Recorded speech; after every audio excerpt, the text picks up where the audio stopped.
बिजोलिया जो था आज तो अपने भीलवाड़ा जिले के अंदर आता है, किसी समय वो मेवाड़ रियासत का प्रथम श्रेणी का ठिकाना हुआ करता था। राणा सांगा ने अशोक परमार को खानवा के युद्ध में जिन्होंने भाग लिया था, यह ऊपरमाल की जागीर दी थी। इसका जो मुख्य केंद्र हुआ करता था वो बिजोलिया हुआ करता था। ये तो हम इसकी पृष्ठभूमि में पढ़ रहे थे। हम पढ़ रहे थे कि बिजोलिया का पुराना नाम विजयावल्ली था, ऊपरमाल को उत्तमाद्री कहा जाता था। ये तमाम बातें तो हम पढ़ चुके थे। परमारों का ठिकाना था, ये प्रथम श्रेणी ठिकाना था। हम पढ़ रहे थे केशोदास के टाइम में मराठों ने यहाँ आक्रमण किया था। उस समय धाकड़ किसान जो यहाँ के थे उन्होंने केशोदास का समर्थन किया, इसलिए केशोदास से लेकर और गोविंद दास तक स्थितियां बहुत अच्छी रही। 1894 में गोविंद दास की मृत्यु के बाद जो कृष्ण सिंह नया सामंत बना, यहाँ से किसानों के और सामंत के बीच में रिश्ते गड़बड़ाने लगे। 84 प्रकार के टैक्स लिए जा रहे थे, भू राजस्व बहुत अधिक लिया जा रहा था, लाटा कुंता किया जा रहा था। इन सब वजह से किसान परेशान थे और बेगार ली जा रही थी किसानों से। और किसानों ने 1897 में गिरधरपुरा नाम के जगह से आंदोलन शुरू कर दिया। साधु सीताराम दास के कहने पर नानजी पटेल और ठाकरी पटेल मेवाड़ महाराणा फतेह सिंह जी के पास गए थे। उन्होंने हामिद नाम का एक अधिकारी भेजा। उसने हालांकि किसानों के पक्ष में रिपोर्ट दी, लेकिन इस पहले चरण में किसानों को कोई अधिक सफलता नहीं मिली थी। शुरुआत में ये एक स्वतःस्फूर्त आंदोलन था। प्रेमचंद भील, फतेहकरण चारण, ब्रह्मदेव इसके लोकल स्तर के नेता हुआ करते थे। पर भले ही किसानों को ज्यादा सफलताएं नहीं मिली हो, लेकिन किसानों को दो फायदे हुए। एक तो कहीं ना कहीं वो अपने अधिकारों के प्रति जागृत हुए, एक उनमें सामंत विरोधी भावनाएं उभर के आई। क्योंकि इसमें एक और हुआ, 1899 के आसपास में जब छप्पनिया अकाल पड़ा था, तब सामंत के किसानों के साथ रिश्ते एक बार वापस मधुर हो गए थे, जब सामंत ने किसानों की सहायता की थी। पर बाद में 1903 में कृष्ण सिंह चौरी कर लगा देता है, किसानों की लड़कियों की शादी के समय कर देना पड़ेगा। और जो 1906 में पृथ्वी सिंह नया सामंत बना था, और तलवार बंधाई भी किसानों पर डाल देता है, जो कि सामंत द्वारा राजा को दिया जाने वाला एक कर था। और चौरी कर से ही ये किसान आंदोलन दोबारा उद्वेलित होता है, वहां से एक बार दोबारा से गति पकड़ता है। दूसरे चरण के अंदर इसमें अनुभवी नेता मिले। 1916 में विजय सिंह पथिक साधु सीताराम दास के कहने पर, जो कि उस समय विजय सिंह पथिक ओछड़ी नाम के गांव में विद्या प्रचारिणी सभा चला रहे थे, वहां से यहाँ आए, बिजोलिया आए। उन्होंने 1917 में ऊपरमाल पंच बोर्ड बनाया, मन्ना पटेल उसके अध्यक्ष बने। ऊपरमाल सेवा समिति युवाओं के लिए बनाई गई। ऊपरमाल का डंका नाम का एक समाचार पत्र प्रकाशित किया गया। मेवाड़ सरकार ने एक बिंदुलाल भट्टाचार्य कमीशन बनाया, जिसमें अमर सिंह और अफजल अली भी सदस्य थे।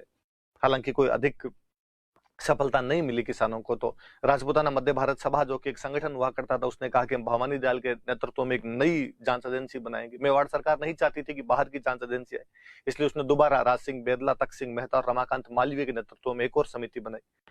फिर फाइनली अंग्रेजों ने हस्तक्षेप किया, और अंग्रेजों ने, जो उस टाइम रॉबर्ट हॉलैंड एजीजी थे, विल्किंस मेवाड़ का पॉलिटिकल एजेंट था, अगलवी जो कि आपके रॉबर्ट हॉलैंड का पीए हुआ करता था, प्रभाष चंद्र चटर्जी जो कि मेवाड़ के दीवान हुआ करते थे, और बिहारी लाल जो कि मेवाड़ के शायर हाकम हुआ करते थे, उनके नेतृत्व में एक और समिति बनाई गई।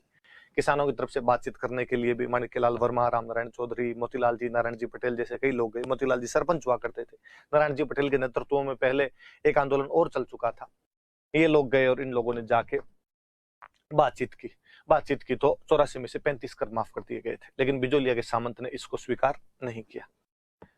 तब तक बेगू किसान आंदोलन जो हम आज पढ़ेंगे, उसके तहत विजय सिंह पथिक गिरफ्तार किए जा चुके थे। विजय सिंह पथिक जब 1927 में बाहर आए, फुरसारिया नाम के गांव में विजय सिंह पथिक से किसान मिले, और विजय सिंह पथिक ने कहा कि जो असंचित भूमि है वो सामंत को वापस दे दी जाए। कहा जाता है कि वो भूमि सामंत ने लेकर जब्त कर ली थी। अतः विजय सिंह पथिक, उसके बाद किसानों के साथ मतभेद हो गए, विजय सिंह पथिक अलग हो गए। गांधी जी ने जमनालाल बजाज को भेजा, बजाज जी ने हरिभाऊ उपाध्याय को अपॉइंट कर दिया।